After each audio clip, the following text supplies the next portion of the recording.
yo veo batallas, tú eres la victoria.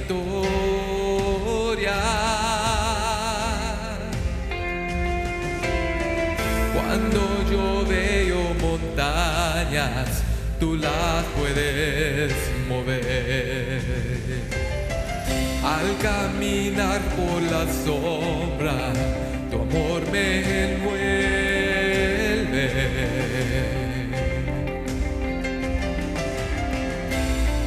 Ya no tengo miedo, pues seguro estoy en ti. Fuerte pueblo, cuando pelee de rodillas lo haré, mis manos alzaré. Oh Dios, la batalla tuya es, todo temor hoy rindo a tus pies, y en la noche diré, oh Dios, la batalla tuya es. Dilo.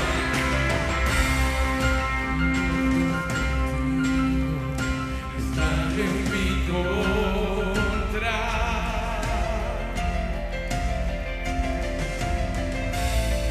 Jesús, no hay nada imposible para ti.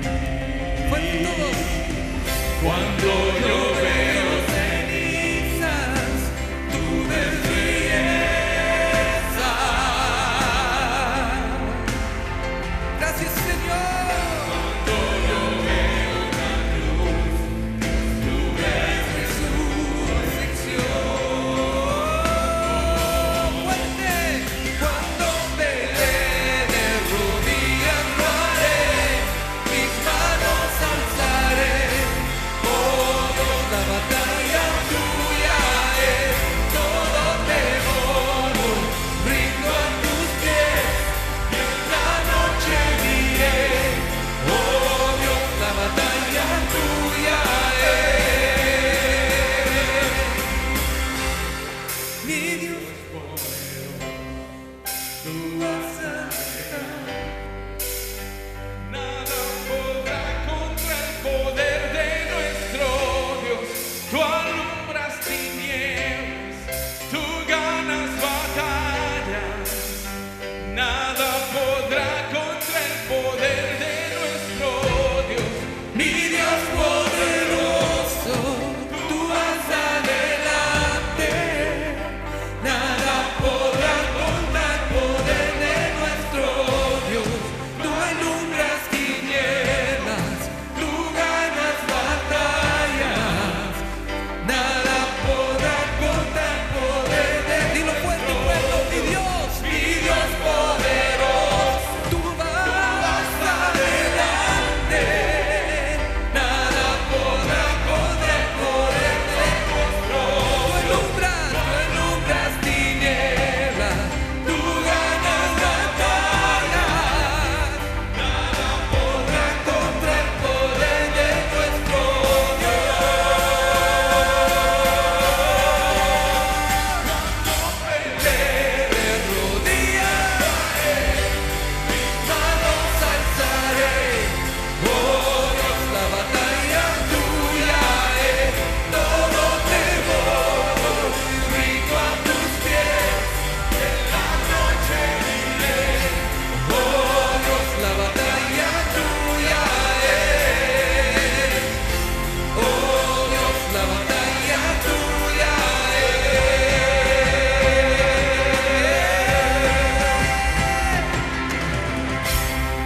Aleluya. Gracias, Señor Jesús. Esto es Cristo viene. Dios te bendiga. Buenos días.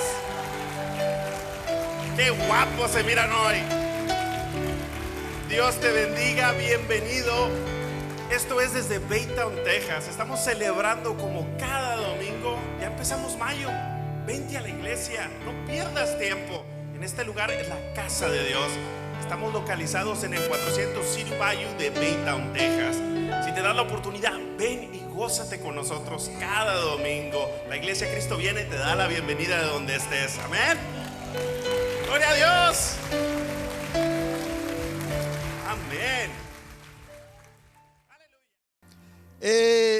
llama el engaño moderno. Diga conmigo, el engaño moderno. Y en el Evangelio de San Lucas, capítulo 13, versículo 22, 23 y 24, la palabra de nuestro Dios nos dice así: pasaba Jesús por ciudades y aldeas enseñando y encaminándose a Jerusalén. Cuando usted escucha la expresión encaminándose, quiere decir que ya iba preparándose para los últimos días que iba el Señor a estar acá en la tierra en el cuerpo físico. Y alguien le dijo: Señor, son pocos los que se salvan. Diga usted repita conmigo esa expresión que dijo esta persona: Señor, son pocos los que se salvan. Y él les dijo: esforzaos a entrar por la puerta angosta. Voltea a su hermano que está a su lado, a su hermana si está cerca de usted, dígale: esfuérzate a entrar por la puerta angosta. Y el mismo Señor Jesús dice: porque os digo que muchos procurarán entrar y no podrán. Van a intentar, muchos intentarán. Otra de los sinónimos dice: muchos ensayarán, estarán ensayando, queriendo entrar y no podrán. El engaño moderno de nuestros tiempos es muy fácil de detectar para una persona espiritual, para un hombre y una mujer que sirve a Dios. El asunto es que todo el mundo ya considera en nuestros tiempos que todo el mundo está bien. Amén. Conocen de Dios, creen en Dios, quizás aceptaron a Cristo en algún momento, de manera que están bien. El evangelio de nuestro Señor Jesucristo se ha venido predicando aproximadamente o cerca de 2000 años del aposento alto a nuestro tiempo. Por cerca de 2000 años a los pueblos. Se venía predicando desde los tiempos de antaño, pero en sí a los pueblos o a los gentiles, como la Biblia los describe, hace ya casi 2000 años que se ha venido predicando. Y en el proceso ha habido momentos de avivamiento, momentos de resurrección, podríamos usar ese término, donde el pueblo ha abrazado el evangelio con mucho gozo, con mucha alegría. Pero también ha habido momentos de mucha apostasía, donde la gente se aparta del Señor. Y conocemos por las escrituras que en los últimos tiempos la situación espiritual estaría en caos, estaría en quiebra. Lo dicen los profetas, los apóstoles y sobre todo nuestro Señor Jesucristo. Pero también la Biblia nos dice que el retorno de nuestro Señor Jesucristo está a las puertas, lo cual todos añoramos. Yo sé que lo ha venido esperando desde el apóstol Pablo hacia nosotros. Por cerca de 2000 años se ha venido esperando el retorno de Jesús. Pero si usted lee las escrituras y las medita un poco, se da cuenta que un día iba a llegar y que nos ha tocado a nosotros. Creo que estamos viendo el último siglo, la última porción de las escrituras que nos enseña, tanto por medio de los profetas que hablaban de escatología o de profecía o del futuro, como también el libro de Apocalipsis. El mal más peligroso, según tengo entendido y según estudié, el mal más peligroso para el ser humano es el tener un problema y no saber que lo tiene. Según todos los estudios o los menos que estuve buscando, creo que de todos los males existentes, el peor de todos es tener un mal y no saber que se tiene. Porque cuando se sabe, pues por mayoría vamos a hacer un intento por solucionar tal problema, ¿no lo cree? Es natural, es humano. Por los últimos 30 años, los últimos 500 años, la iglesia evangélica desde cuando encontramos nosotros de la Reforma, hace ya como alrededor de unos 500 años, se ha venido predicando el evangelio. Y muchísimos miles y millones de personas han venido al conocimiento del Mesías, del Cristo. Y Estados Unidos, no porque queramos alabarnos nosotros, pues no hemos hecho nada, sino por la realidad o la existencia. Estados Unidos en los últimos 50, 60 años, ha sido un instrumento usado por Dios para enviar misioneros a diferentes partes de la tierra. Todo Latinoamérica, el África, el Asia y partes de Europa aún. Ha sido ese instrumento por los últimos 60, 70 años, más que ninguna otra nación en la faz de la tierra desde los tiempos de la historia bíblica.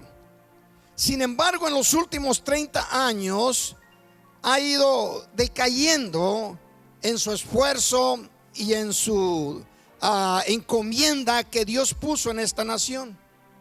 Y ahora nos encontramos que ya no se producen misioneros, ahora se producen mensajes que realmente, en lugar de elevar al pueblo o acercar al pueblo a Dios, hace todo lo contrario. Y nos toca a nosotros estar en esta parte. De alguna manera u otra estamos participando sin darnos cuenta.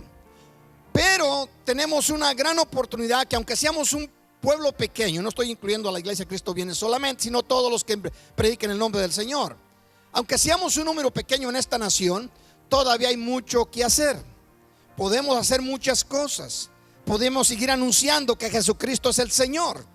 Amén. Aunque el pueblo y el mundo se oponga a eso. Pero el engaño que afecta a la humanidad, y no me va a dejar usted mentir en el asunto, es la mentalidad, como ha ido siendo transformada en los corazones, en las personas. Que si usted le pregunto, o si yo le pregunto en este momento, que cómo se encuentran sus hijos, por mayoría me va a decir que están bien. ¿Y en qué está el fundamento? ¿En qué está la base en la cual los padres, no nomás en esta congregación, en todas las congregaciones evangélicas donde se predique al Señor Jesús?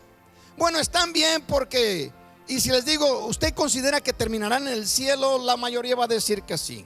Me imagino que un 90 y tantos % mínimo van a decir que sí van a terminar en el cielo. Y van a dar sus propios reportes. Algunos de ellos pueden ser, bueno, es mi hijo, es mi hija.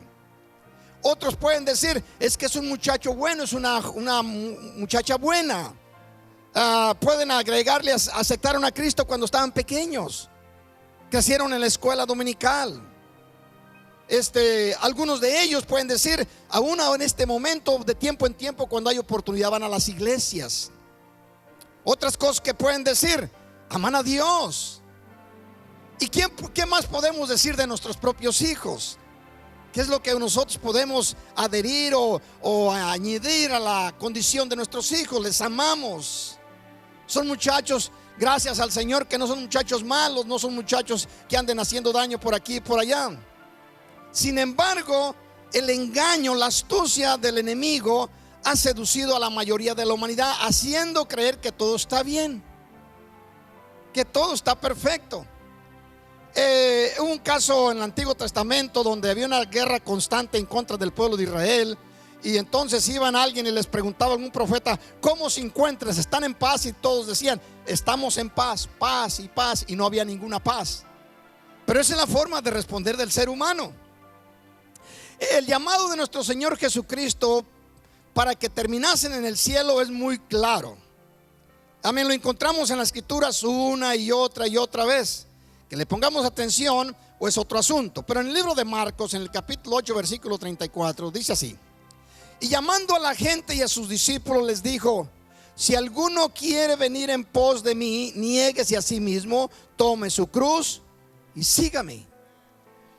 Aleluya, gloria a Dios. Y cuando lo leemos suena muy bonito y creemos que era para los tiempos de ellos, etcétera.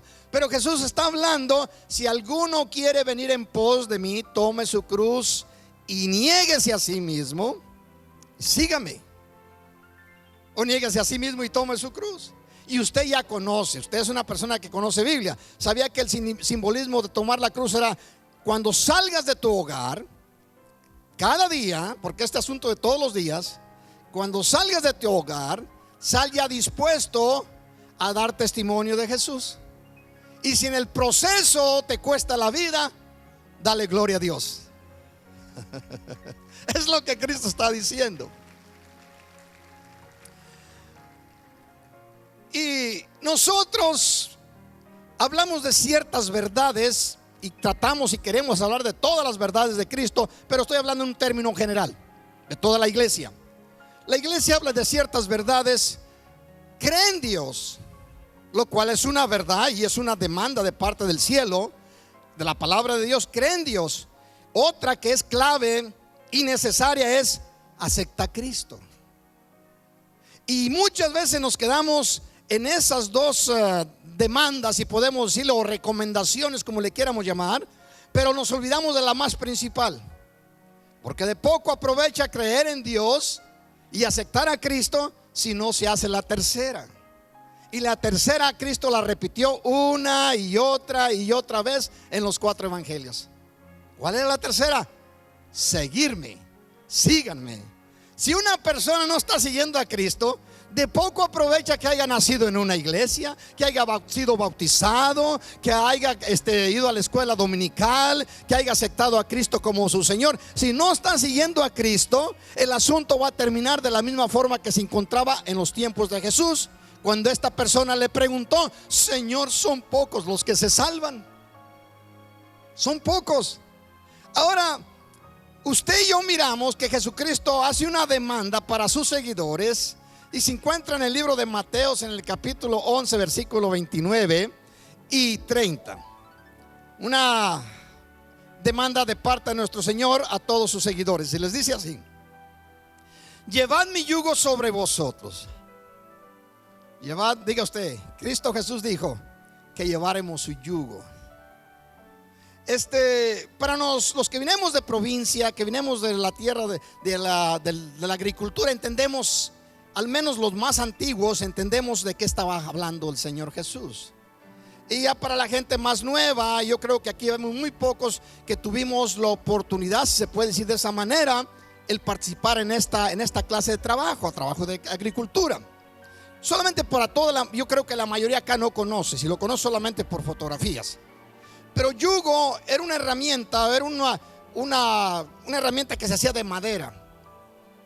De esa madera se le llamaba yugo. Unían a 2 bueyes, se hacía una yunta, se le llamaba yunta. Y estos bueyes ponían ese instrumento en la cabeza de los 2 animales, de los 2 bueyes, y los unían con una cinta de cuero que aproximadamente tendría 1,5 pulgadas, entre 2 pulgadas por allí. Les decían aperos o algo similar. Diferentes lugares le dicen diferentes formas. Pero lo amarraban también los agricultores, que el yugo no se movía en lo más mínimo de los cuernos del buey. Y empezaban a caminar jalando la carga. Y jalando esa carga, cuando alguno de los bueyes ya anciano moría y quedaba el otro, usualmente metían uno más joven, más nuevo, tenía más brío, más fuerza. Y yo me acuerdo de eso porque yo sembraba atrás del que llevaba la yunta. Y recuerdo, yo no le ponía atención, pero ahora como cristiano me doy cuenta por qué sucedían esas cosas. Y el Señor por qué lo usa como ejemplo. El buey anciano, vamos a decirlo de esta manera, el adulto, él va caminando derecho por el surco. Y nomás oye el ruido, el chillar de los cueros en contra del yugo. Hacen un ruido muy peculiar y muy conocido. Y van caminando, y el buey nuevo al principio no le agrada jalar carga. Eso es muy natural. ¿A qué joven le gusta trabajar, hermano? Muy pocos. Les gusta manejar la computadora, el teléfono, son unos sabios para ese asunto. Pero que les ponga una carga, empiezan a moverse para todos lados. Sí. Pero vean el ejemplo que está usando nuestro Señor Jesucristo, algo que todo el pueblo conocía cuando lo estaba mencionando. Y el buey nuevo es algo interesante. Ahora lo miro hacia atrás y digo, qué interesante. Se mueve por todos lados, pero mueve del cuello hacia atrás todo su cuerpo, pero la cabeza está bien atada al yugo. Está bien atada a ese yugo. Y Cristo dice: lleven mi yugo sobre vosotros. Recuerde que es el yugo de Cristo. Él va hablando de este término en forma simbólica. Cristo lleva ese yugo, esa herramienta de madera, y ata al animal, al buey joven, en este caso a sus seguidores, los ata al otro lado. Y usted se puede mover para allá, puede dar vamos a decir términos muy, muy bruscos, de patadas por un lado y para otro. Pero la cabeza no se mueve. La cabeza está el alma, los pensamientos, es lo que está dándonos a entender el Señor. Ponga atención, como lo dice: y aprendan de mí que soy manso y humilde de corazón. Yo no voy a andar peleando contra el yugo. Voy a ir atado allí. En otras palabras, aunque ustedes sean infiel, yo permanezco fiel. Yo lo que ya prometí lo voy a cumplir. ¿Cuántos damos gloria a Él? Amén. Pero luego dice un término muy interesante. Dice: y hallaréis descanso para vuestras almas. Diga usted: y hallaremos descanso para nuestras almas. Almas, usted ya lo ha escuchado muchas veces, usted lo entiende. Almas es el cerebro, es la mente, es donde están los pensamientos. Lo que está diciendo el Señor, aunque tu cuerpo ande por ninguna parte, aunque tu carne no te deje ir a la casa de Dios por momentos, pero como estás atado al yugo conmigo, tus pensamientos están en paz. No te puedes mover. Vas a servirme. Cuando quieras y cuando no quieras me vas a servir. Vas a jalar la carga. Y dice: y mi carga es fácil. Mi carga no es muy pesada. Y además de todo eso, los que conocemos de estas cosas, que al menos yo lo aprendí cuando tenía los 9, 8, 10 años por allí, porque yo iba sembrando atrás del que llevaba la yunta. El buen anciano, él va jalando la mayor parte de la carga. El otro, aunque debe de ser más fuerte, el joven, déjeme decirle que anda buscando la forma para no jalar. Y el asunto es que en la forma simbólica, la carga que Cristo pone sobre nosotros es simple, es liviana. Es liviana y Él la lleva casi toda. Y usted y yo damos vueltas como pirinolas o como trompos, pero el Señor lleva la carga. Mientras estemos atados al yugo de Cristo, vamos a llegar al otro lado en paz. En paz vamos a llegar. ¿Sí? Y luego dice, ahí termina el versículo 30: porque mi yugo es fácil y ligera mi carga. La mayoría de la gente de nuestros tiempos piensa que tan solo con que se pertenezca a cualquier iglesia está bien. Pues déjeme decirle que no es nada extraño esa forma de pensar a la que pensaban los religiosos en los tiempos de Jesús. Y hoy en este día, pues si no lo conocía, no lo he escuchado, va a aprender algo. En los tiempos de Jesús había muchos sistemas religiosos. No cree que nomás era uno. Todos pertenecían a uno al final, pero todos, había varios. Solamente por mencionar algunos de ellos. Se encontraban los fariseos, se encontraban los escribas. Eran grupos separados uno de otro y algunos se odiaban con otros. Los fariseos no podían ver a los escribas, a los doctores de la ley, a los abogados. Y luego se encontraba otro que eran los saduceos. La palabra saduceos viene de la expresión sacerdote. Eran los descendientes de Aarón. De manera que estaban fariseos, escribas, saduceos, herodianos, y había otros grupos que se llamaban exenios, y al final de cuentas llegaron los cristianos. De todos estos grupos que mencioné, había otros como zilotes y otros grupos más, pero de los más apegados a las escrituras eran los fariseos, los escribas y los esenios. De los esenios viene Juan el Bautista. ¿Sí? Y cada uno tenía su línea. Los de Juan el Bautista, los esenios, que están, según la historia, allá por las por las cuevas de Qumran, por allá en Israel, ellos no podían ver a ninguno de esos otros grupos. Por eso cuando Juan fue llamado por el Señor a predicar el evangelio, Juan lo mostraba en sus prédicas. Y cuando salían los fariseos y los escribas, les decía: generación de víboras, arrepentidos, porque el reino de los cielos se ha acercado. Pero bueno, el asunto era que nosotros miramos hacia atrás y muchos predicadores se han encargado de transmitir cierta falsa información, diciendo que estos hombres no tenían un conocimiento de Dios. Déjeme decirle que es muy complicado para que uno de nosotros lleguemos al nivel y a la altura del conocimiento bíblico que tenían los fariseos o los escribas. Muy difícil, aunque un predicador les diga que no es así. Sí, pero eran religiosos. Pues no es diferente la cosa en estos tiempos. ¿Sí? Todos ellos creían que estaban en la verdad. ¿Y sabe cómo les decía nuestro Señor Jesucristo? A uno les decía generación de víboras, en otro tiempo les decía hijos del diablo, en otros tiempos les decía porque sois avaros. Y les daban nombres, les daban nombres. A otros les decía zorras. Sí, díganmele, esas zorras eran los herodianos. De manera que Cristo Jesús los describe sin ningún temor. El problema de los predicadores en nuestros tiempos es que se nos complica bastante decir algo a ciertas personas, porque luego nos sintemos o viene el contraataque, el juicio, y empiezan las cosas a complicarse. Pero qué bueno que tenemos a nuestro Señor Jesucristo, que nos habla en el Evangelio, donde no se cuidaba de ningún hombre. Él no se cuidaba de nadie. Y en algunas ocasiones se ha dado mensajes. Creo yo personalmente creo, y como todos los seres humanos a veces pensamos que no somos muy severos, no somos muy duros en las enseñanzas. Yo no sé, yo pienso que yo soy bien suave al predicar. Y hay veces que algunas personas cuando salgo me dicen: pastor, qué duro nos habló. No tuvo misericordia usted. Creo que andaba un poquito fuera de orden allí. Y a veces me voy y digo: ¿qué de cierto habrá en lo que me dijo el hermano o la hermana? Y luego me consuela allá mi conciencia. No sé si será el Señor, pero mi conciencia dice: no, tú di la verdad. Y con eso me excuso, pero a lo mejor no dije algo que no, ¿sí me entiende? Y así somos los seres humanos. Le voy a hablar y le voy a hablar muy directo. Si alguno está metido en un grupo así, déjeme decirle que no se sienta mal. Solamente estoy hablando historia en estos casos. La iglesia empezó hace ya como unos, vamos a decir, unos 1700, cerca de 1700 años atrás. Empezó con los apóstoles, pero se disipó un poco.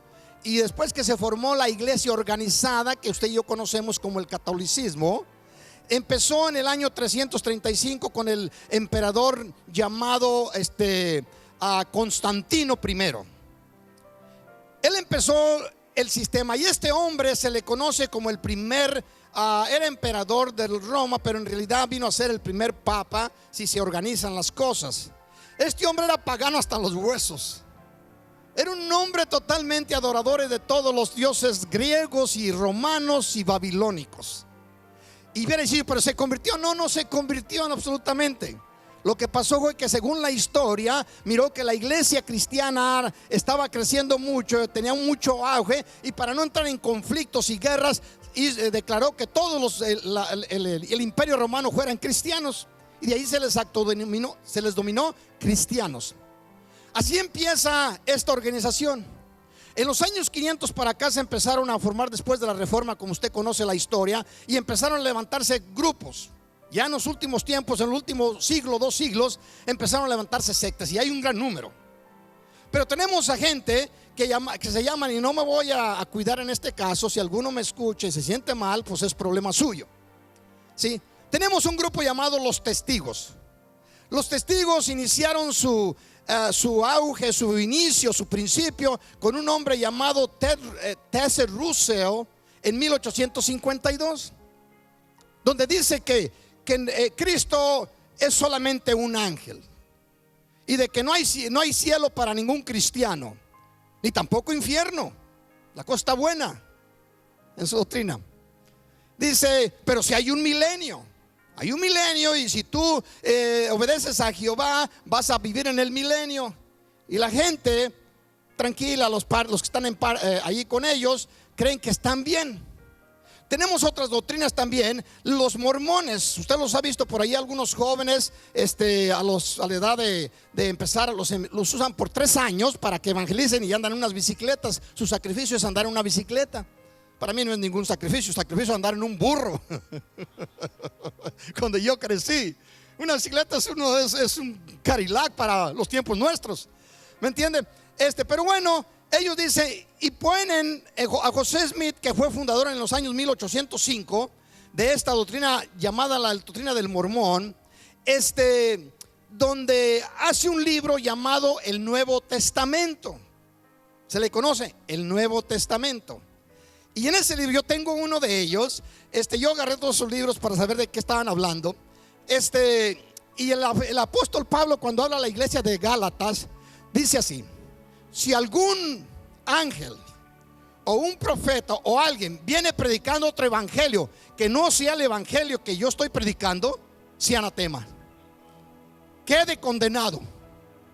Y estos no pueden ver esos versículos que se encuentran en la Biblia, sino que a su propio libro le pusieron otro Nuevo Y también están contentísimos y más aquellos que tienen la oportunidad de casarse con 2, 3 mujeres. Tenemos otros grupos y todos, déjeme decirle para que no vaya a malinterpretarme, en todos estos grupos hay gente, humanamente hablando, buena, gente sincera, gente que busca, gente que hace muchos bienes. Pero este asunto de llegar al cielo no se trata si eres bueno o eres malo. Se trata de creer en Dios, aceptar a Cristo y seguirle.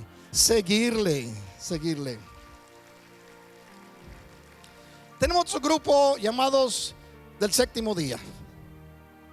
Otro grupo que dice: si tú no sirves a Dios el día sábado, tienes la marca del anticristo en tu frente. Ellos se quedaron clavados y que tiene que ser el sábado porque la Biblia nos enseña en el Antiguo Testamento que santificarías el sábado.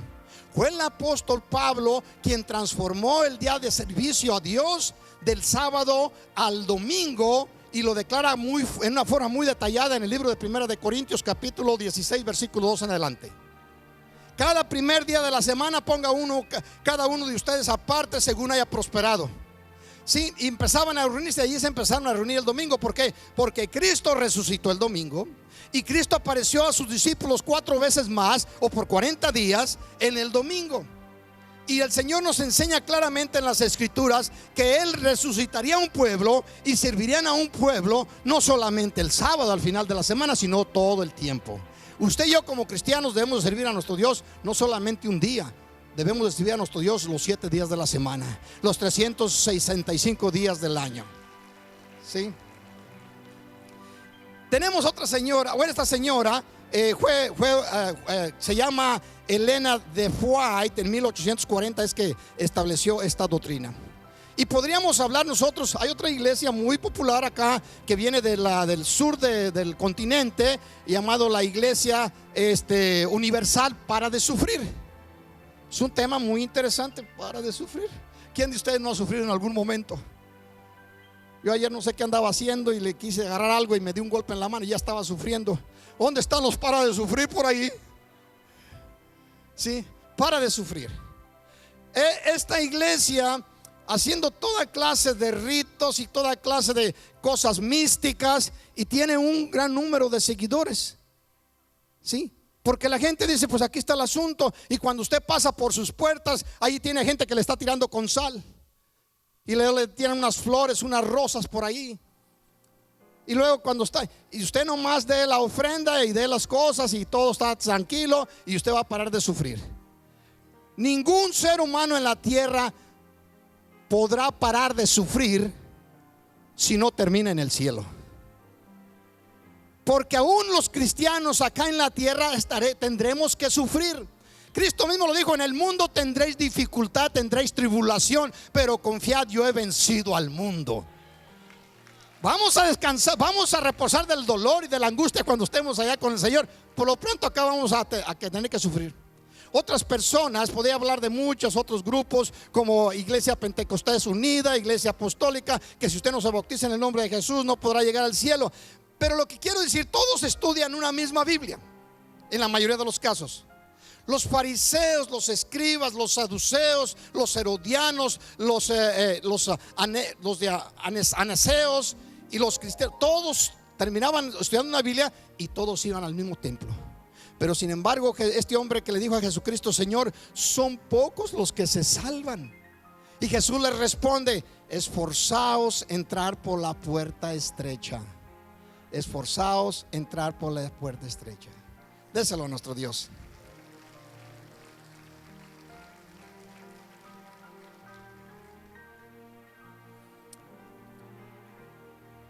Estaba yo meditando un poco y me puse a estudiar algo, y encontré que de todas las criaturas creadas por Dios, la más sencilla o más fácil de ser engañada es el ser humano. Para ser engañada por un extraño o ser engañada en sí, aún por sí mismo. Ningún animal se engaña a sí mismo. Ningún animal dice: allá tengo yo comida y voy a ir a comer, y no hay comida. El animal va y si hay comida, va ahí a ese lugar o la busca o qué sé yo. el ser humano se engaña aún a sí mismo. ¿Cuánto más a ser engañado por otro ser humano? Es muy sencillo, es muy fácil. El ser humano se deja engañar porque escucha mensajes que motivan o alientan su cerebro. Dice, aquí me va bien, aquí las cosas están bien. Déjeme decirle que no es así. Por eso el Señor Jesucristo, cuando fue preguntado, Señor, son pocos los que se salvan, Él le contesta, esfuércense a entrar por la puerta estrecha.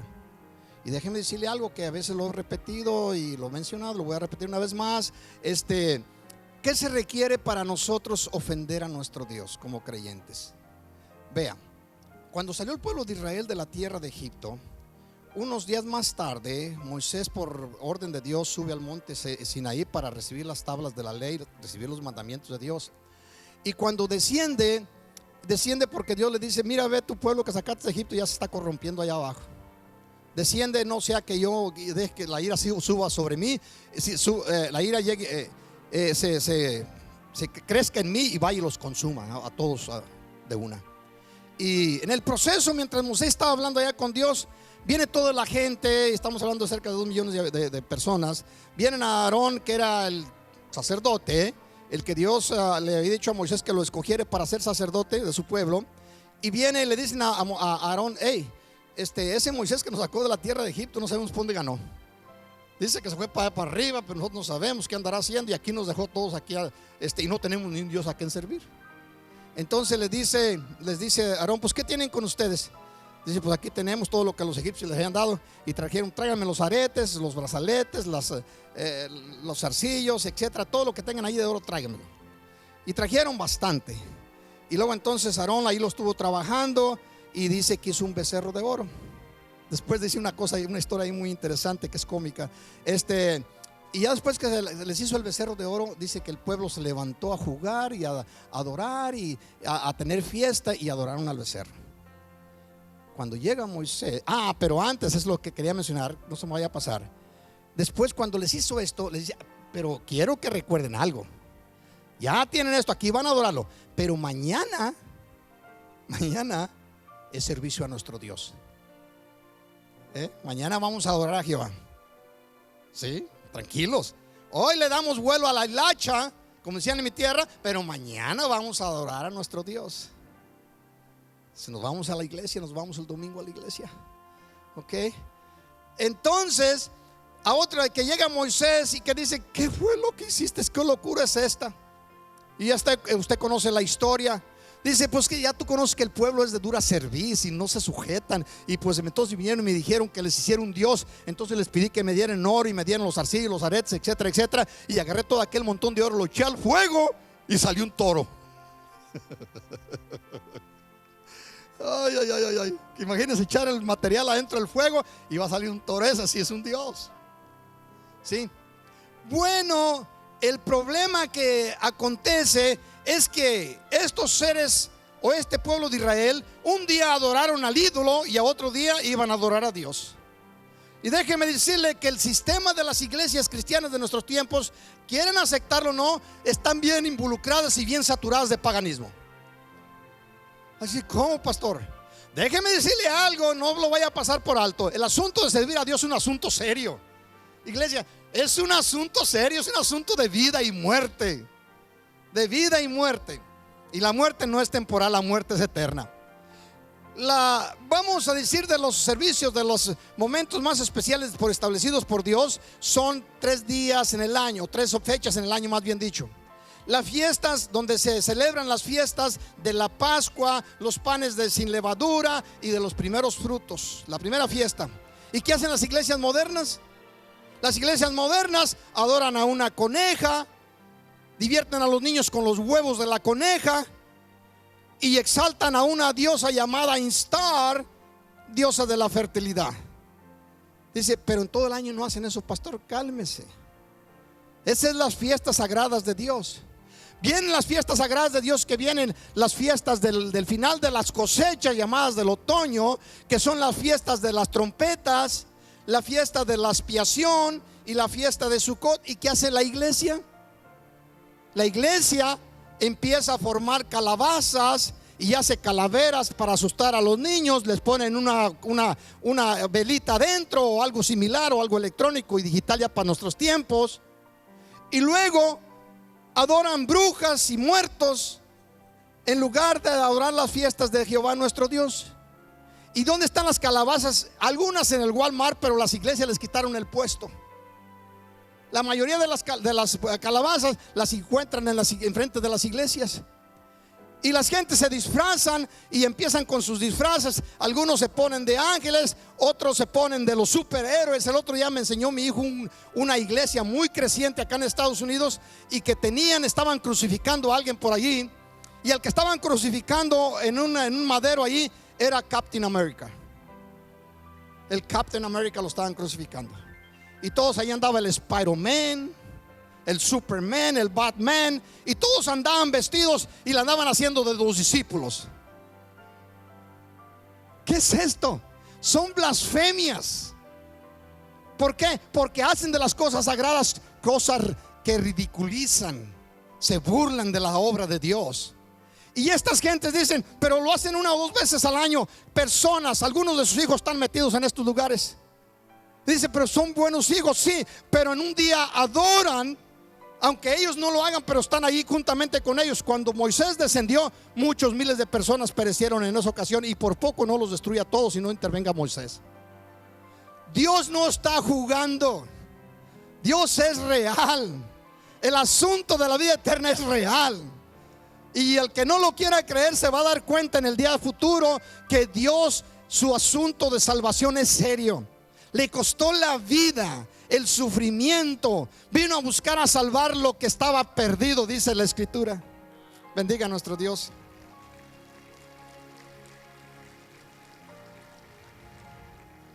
Algunos de ustedes están fracasando totalmente. Va a decir, ay pastor, sí, están fracasando. Fracasando porque ustedes aquí están en la casa de Dios. Gracias a Dios, y los felicito mucho porque van a llegar al cielo si prosiguen en ese camino. Pero muchos de sus hijos los dejaron tirados por el camino, creyendo que están bien. Así pensaban los fariseos, pensaban los saduceos, pensaban los escribas, pensaban los anaseos, pensaban los herodianos. Todos estos pensaban. Estos hombres no fallaban un servicio el sábado, según tengo entendido por las Escrituras, y diezmaban de todo lo que tenían, del aneldo, del comino y de todas las cosas que venían a sus manos. Diezmaban y ofrendaban y ofrecían sacrificios. Sin embargo, el Señor le dice a este hombre, no le contestó a este hombre cuando le dijo, Señor, son pocos los que se hablan. No le dijo, no, espérate, son muchos, como la mayoría de la gente piensa en estos tiempos. No, Jesús le dijo, esfuércese en entrar por la puerta estrecha, porque estrecha es la puerta que lleva a la vida eterna, y son pocos los que entran por ella, son poquitos los que la hallan. Más amplia y espaciosa es la puerta que va a la destrucción, y muchos son los que van por ella. Iglesia, aquí lo importante es que tú llegues al cielo. Y si puedes llevar contigo a alguno de tus descendientes, oye, siéntete feliz, porque muchos van a llegar al cielo y se van a ver, y van a ver para todos lados, y no van a ver un rostro de sus seres queridos. Son buenos muchachos, buenas muchachas, buenas personas. Voltea a tu lado a ver cuántos tienes cerca de ti o tienes aquí sirviendo al Señor, y piensan que porque van un día a una iglesia, o piensan porque son muchachos buenos que dicen que aman a Dios. No, chiquito, mi responsabilidad es decirte la verdad. Yo sé que no me vas a apreciar y que ninguno me va a invitar a comer, y ya Dios que me recompense por eso, porque muy bien podía yo agradarme contigo, quedar ¿cómo se dice? De tal manera que tú no te caiga tan mal, y un día de estos me invites a comer, aunque me des frijolitos con nopalitos, que me encantan bastante. ¿Sí, hermano? Sí, algo que nos den algo, hermano. La hermana una vez me invitó a su casa, y mire, todavía me acuerdo de eso, hace como unos 35 años, para que si me invita ya sabe la que se tienen. Y me dijo, pastor, arreglamos una comida, no sé si era cumpleaños del hermano. El hermano ya ni cumpleaños, el pelo no se le pone blanco.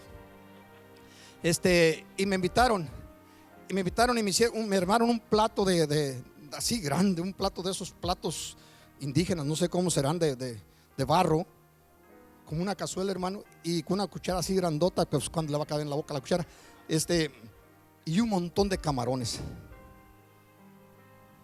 Y entonces, y luego me armaron unas botellas de chile que estaban allí. Y dice: aquí chile más, pastor. Cuando voy probando aquel caldo que hizo la hermana, que llamaban camarones a la diabla, o no sé cómo le llaman. Hermano, aquella cosa que me ha hecho aquello, parece que me echa una brasa de un fogón ardiendo a la boca. Y luego estaba yo llorando, me lloraban los ojos, aquí los nasales aquí empezaban a escurrir. Entonces me dije: tráigame un vasito de agua, hermana. Y me trajo un vaso de agua. Y ella dice: ahí hay chilito, pastor, si quiere. Y agarré el agua, y entonces en una descuidada puse la mano en los camarones y la tiré hacia abajo de la mesa, y luego la llené con el vaso de agua. Sí, usted me preguntó que estaban buenos, y le dije que sí, pero no le dije buenos de qué. Pues ¿quién se podía comer aquellos camarones? Sí, pues que estaba predicando. Escúcheme. No es asunto conmigo. El Señor nos dice que los pastores, fíjese, el problema mío, no solamente tengo que dar cuentas de mí, tengo que dar cuentas de ustedes. Hebreos capítulo 13. Ahora sí, si yo no me encargo de decirle las verdades bíblicas, yo pongo en peligro mi salvación, y por culpa de ustedes, cabezones.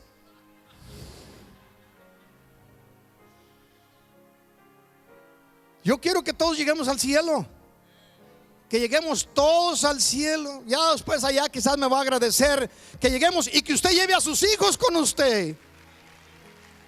Amén. Voy a irme hasta el final. Samuel, Dios le da una orden al profeta y le dice a Samuel, sumo sacerdote, tenía 2 hijos, Ofni y Finis, y les dice que le dijera el profeta que lo exhortara. Y entonces va Samuel le dice a Elí, el sumo sacerdote, y Elí le dice a sus hijos: hijos, ve el versículo, hijos míos, porque no es bueno fama la que yo oigo, pues pues hacéis pecar al pueblo de Jehová. Dice: ustedes andan mal. No es buena fama la que están agarrando ustedes. Vea cómo dice un capítulo más tarde. Dios le manda a decir: le voy a mostrar a Elí lo que va a acontecer, y le mostraré que yo juzgaré su casa para siempre, por la iniquidad que él sabe, porque sus hijos han blasfemado a Dios y no les ha estorbado. Usted tiene sus hijos, no están yendo a la iglesia, no los puede traer y no les está estorbando, porque sus hijos son buenos, sus muchachitos tan lindos, tan bellos, con sus trabajos buenos, y usted no lo puede hacer, y le ayudan a usted de tiempo en tiempo, le ayudan con algo, y usted no les dice: mi hijo, hija, no vas a la casa de Dios. Déjame decirte, ni tu dinero te va a librar, ni tu buen trabajo, ni tu buena ropa.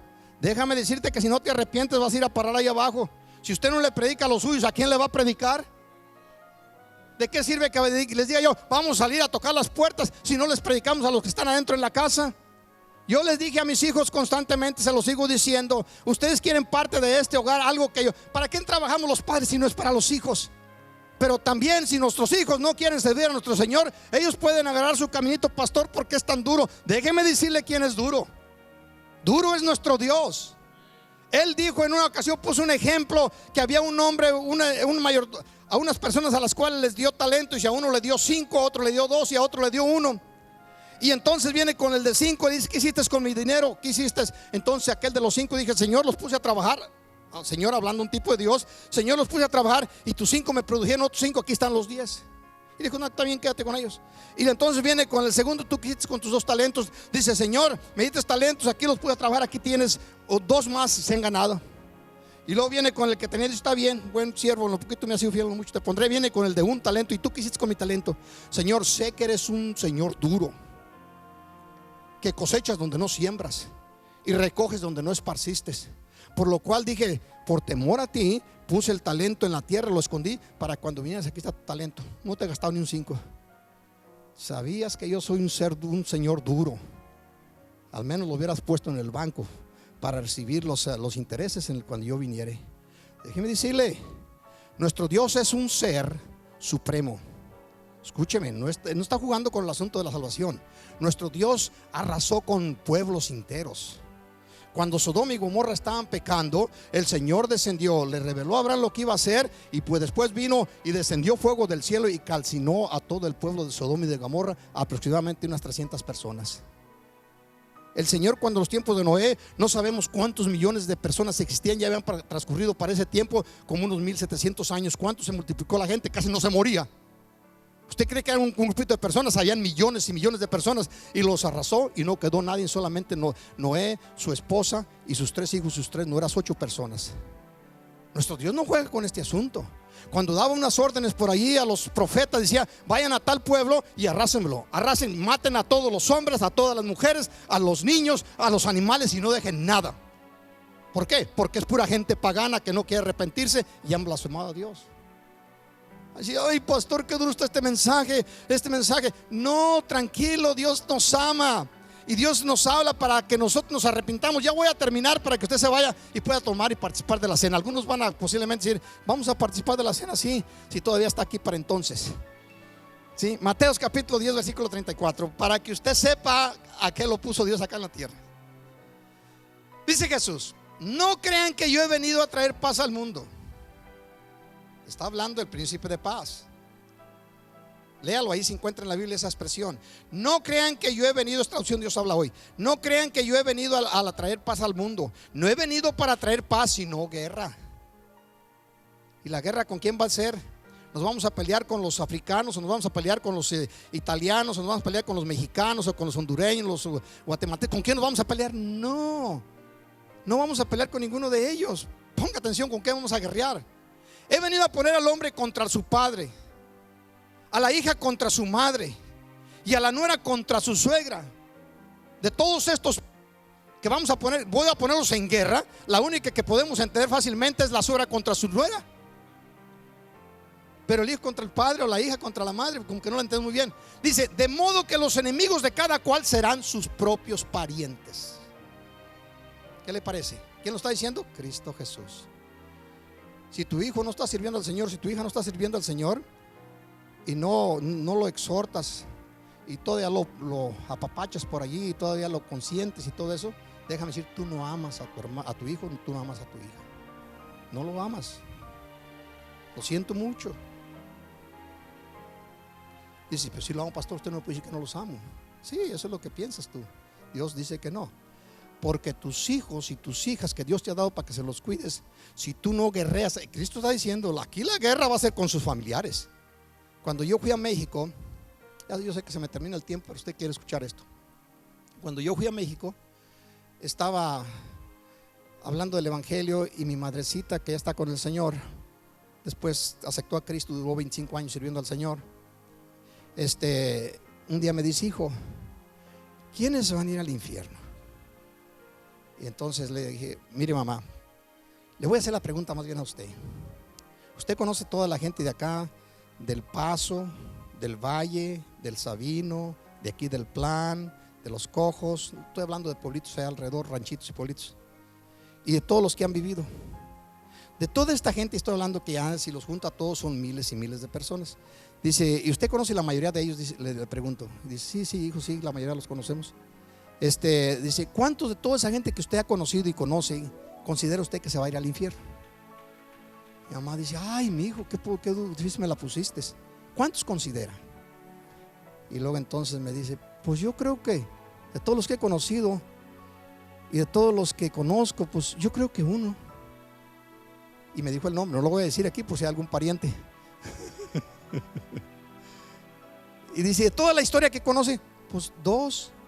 Me sacó ese hombre de esa región, y me sacó a Judas Iscariote, y yo no sé cómo se enteró, me sacó a Hitler. Dice: entonces encontró en toda la tierra, en todo este pueblo encontró a uno, y en todo el mundo y en toda su historia encontró 2 personas. Dice: sí, mi hijo, esos son los que se van a ir al infierno. Entonces me está diciendo que todo el resto se vaya al cielo, ¿verdad? Mire lo que dice Jesucristo. Cuando le hicieron esta pregunta: Señor, son pocos los que se salvan. Mi madre no podía creer lo que estaba dando lectura. La gente piensa de esa manera. piensa que nadie se va a ir para abajo, que todos se van a ir para arriba. En algún día aceptaron a Cristo. En algún día, no se trata solamente, es lo primero que se tiene que hacer, aceptar a Cristo. Pero aquí la clave está con lo que Cristo nos enseña, que le sigamos a Él. El que quiera venir en pos de mí, tome su cruz y sígame. Y sígame. Iglesia, todavía estás a tiempo. Si tienes un ser amado que no participa, que no quiere llevar la carga del Señor, que no quiere unirse al yugo, déjame decirte, si tú no exhortas a tus hijos, aunque se enojen contigo, aunque se enojen, pero lo importante es que tú les digas: hijo, hija, mira que eso que estás haciendo no es correcto. Tú tienes que ir y darle gracias a Dios. Si no quieren, usted ha limpiado sus manos, pero no puede. Va a haber una guerra, va a haber una guerra. Mis hermanos que están acá, mis familiares, unos que están acá, ellos se acuerdan, hermano Emilio, está por acá. Hermano Emilio, él, todo mundo allá, nuestros familiares nos cargaban la rural, nos cargaban el gobierno, nos decían que nos iban a matar, nos querían apedrear. Todas estas cosas acontecían cuando vimos a predicar el evangelio. Pero poco a poco se empezaron a convertir. Y ahorita de mi familia, pues casi el 50% de mi familia, que es un gran número, sirven a Dios. Y el otro 50% están a pleito con nosotros. Dice: pastor, escúcheme, la vida eterna es algo serio. Es algo serio. Les invito a que se pongan de pie. Ya no quiero seguir adelante porque ya los miro a los que puedo mirar, ¿verdad? ¿Qué es lo que tenemos que hacer? Yo se los he dicho a mis hijos: ¿de qué me aprovecha a mí que ustedes me aprecien porque les hablo bien, los mimo? ¿De qué me aprovecha? Pues al momento sería muy bueno, pero ustedes no van a recibir ningún beneficio. No les estoy diciendo que cuando lleguen y se pongan los guantes. No estoy diciendo eso. Estoy diciendo que les hablen de Cristo. Empiece con su casa. Empiece con su casa. Porque el Señor está a las puertas. Si cuando hablemos un poco del tiempo profético, se va a dar cuenta usted qué tan cerca estamos del retorno de nuestro Señor Jesucristo. Así como se encuentra de pie, Padre, en el nombre de Jesús. Señor, sé que no es sencillo para un hombre hablar de estas cosas, mi Dios, y más con las dificultades que tenemos y limitaciones, Padre, para transmitirlo. Pero tu pueblo que te ama a ti, Señor, entiende. Tu pueblo que te sirve, Señor, comprende estas cosas. Que servirte a ti, Señor, no es un asunto de emoción, es un asunto de compromiso, es un asunto de deber. Señor, estaremos en un momento, mi Dios, compartiendo el pan y el vino, en memoria de lo que Jesucristo hizo en el aposento alto, cuando nos ordenó que cada vez que lo hiciéramos nos acordásemos de su muerte, de su resurrección y de su pronto retorno. Padre eterno, yo te pido en el nombre de Jesucristo, Señor, que nos tengas a todos los aquí presentes que estaremos tomando el pan y el vino, nos tengas por dignos de participar de ellos. Padre, santifica el vino y el pan, fruto de la vid y de la tierra. Que en memoria, Señor, lo hacemos recordando que sacaste a tu pueblo de la esclavitud de Egipto y ahora nos has sacado a nosotros de la esclavitud del mundo. Santifícalo.